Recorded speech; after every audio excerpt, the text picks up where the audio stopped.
Hello, everyone, and welcome to another edition of Football Palestine Extra, where we break down everything that's happened this week in Palestinian football and give it to you in this nicely condensed format. As always, thank you to our premium subscribers for making this possible. Yesterday, we came out with a recap video that was free for everyone. So if you like what you heard, what you saw there, consider upgrading to get this type of content into your inbox on a weekly basis. You can also access Football Palestine Extra on Spotify if that's how you choose to kind of listen to your podcasts. And then that would also give you the option of just listening to the audio without the video if that's what you fancy. Okay, so we've got a lot of ground to cover, particularly because we sort of have to put a bow on what happened here on the Iberian Peninsula over the past week. Just kind of a general summary of what was good, what was not so good, and then we have to focus on next week's game against Libya, which there's some very important updates and some things to consider because this is going to be a complicated game on many levels. This will be a complicated game from Palestine's perspective, both because of the personnel that will be available and because of who Libya are as an opponent. So, getting into everything that's happened over the past week or so, I think you can term the two friendlies a success. Yes, they did result in two losses, and the reason why I'm going to term it a success is simply because I think if you kind of look at what's happened since World Cup qualifying ended, and you just kind of look at how the team has done overall, you would have to say that the team has improved, right? They played Malaysia in the September break. They played Algeria's Arab Cup team twice in Algiers, and then they played Basque Country and Catalonia. So I think the standard of opposition from September to October to November has improved, and I also think the level that the national team has exhibited has also improved. I thought they were absolutely abject against Malaysia. They were lost. It was bad. Whatever needed to be done to kind of remedy the situation, I think we started to see happening take place with the second game against Algeria. Of course, they lost against Malaysia 1-0. They looked absolutely lost. They lost 3-0 against Algeria in the first game. They won the second game 1-0.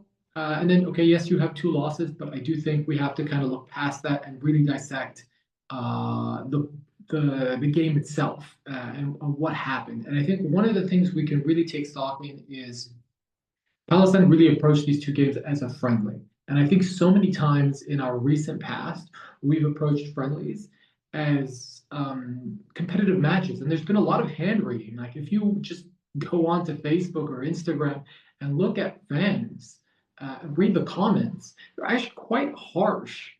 Even when the team loses a friendly, this is a friendly that completely doesn't matter. So, in fact, Palestine did nothing according to FIFA this month. They're up 3 spots in the FIFA ranking. Yes, they'll remain 16th at the Asian level, but it would also be very hard for Palestine to move up the rankings anyway, because the teams that are ranked just above them, that would be Thailand, that would be Syria, are playing Asian Cup qualification. That comes with a better coefficient. They're winning those matches, and as a result, they're going up in the rankings. It's a little quirk in Asia that if you actually fail to qualify for the third round of World Cup qualification, it actually might end up being better for you because you are more likely to win 5 or even 6 games playing Asian Cup qualification with just a high coefficient because it is a qualifier at the end of the day, as compared to a team that's placed third round of World Cup qualifying and they might only win 3 games. I do believe I'm correct in saying that Iraq's win total was 4. Might have been 5, but I think there's a couple that actually advanced to at least to round 4, and they didn't even win half their games, right? So something to consider. Palestine at the end of the day ended up winning two of their encounters there, and then securing four draws. It wasn't enough at the end of the day, but those were good results. I think those results matter more, right? A draw twice against Korea is way more impressive than whatever Thailand is doing. So it's a little quirk in the FIFA rankings. If you're somebody that really cares about that, well, Palestine went from 99th or 98th up to 96. Doesn't really matter at the end of the day, but that's the news. That's what happened. These games, because the Basque Country, because Catalonia are not recognized by FIFA, it was a complete free hit. And I think sometimes because it is unofficial in its nature, people are like, oh yeah, whatever, it's not a real national team. Trust me, I think Palestine will not face another opponent at that quality for a very, very, very long time. Even though Catalonia was a little bit weaker than Basque Country, it's hard to find that standard of opposition in the Arab world or on the Asian continent in general. So with that being said, what are the positives? Obviously, the positive we said is that the performance of the team has improved month on month on month. The other positive is that we've seen new players.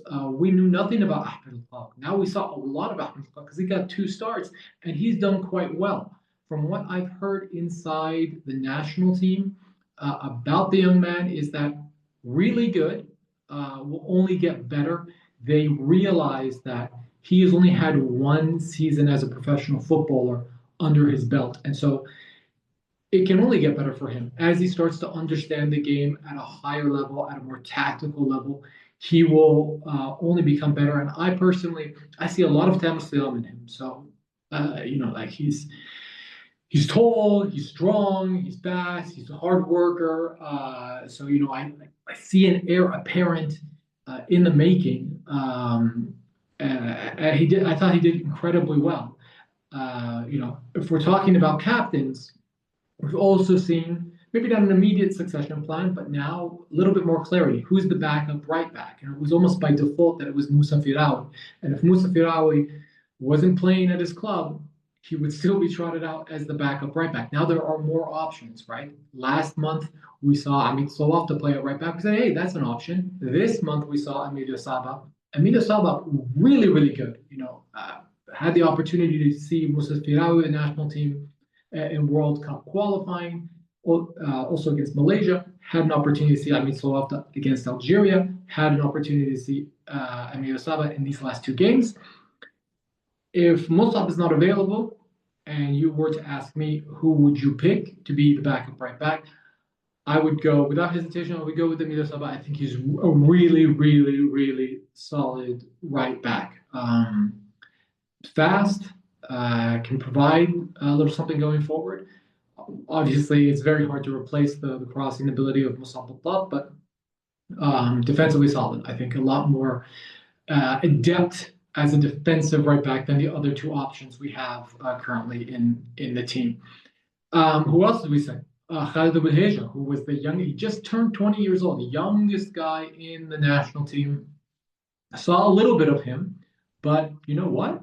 He did his job. And you can tell that he also has something at this level. And if he continues to develop for Nuremberg, I think it'll be a huge win for the national team going forward. We also have to kind of look at our goals in a short-term perspective, from a short-term perspective and from a long-term perspective. And the long-term perspective is we need more options at center back. And Khalid Abdelhajj is one of the few, and he's left-footed, and we don't have anybody else from the established starters that has a left foot. So for him to get minutes, huge positive. He got minutes in both games, and he didn't look out of place. Obviously, would you trust him with the start right off the bat? Maybe not, but yeah, he's played now, and now if he has to be drafted into some sort of situation, well, he had his baptism of fire because he experienced the San Mamés, fully sold out with that crazy atmosphere, and he's played against Catalonia as well. So what more could you want? Ali Rabi also played. If you also think about Ali Rabi, given a chance against Algeria, didn't look very good. he entered the game against Catalonia, I believe, in the 60th minute. It was fine. It was totally fine. And again, you see that if you bring players in and you give them the minutes and you trust them, yeah, you're going to have to take your lumps. Take your lumps in friendlies because if, God forbid, there are injuries and you have to trust the backups, then the backups would be ready. So, from that perspective, a lot of new players, and I think we've seen a lot from them, right? Yeah, even from the players that we knew stuff about.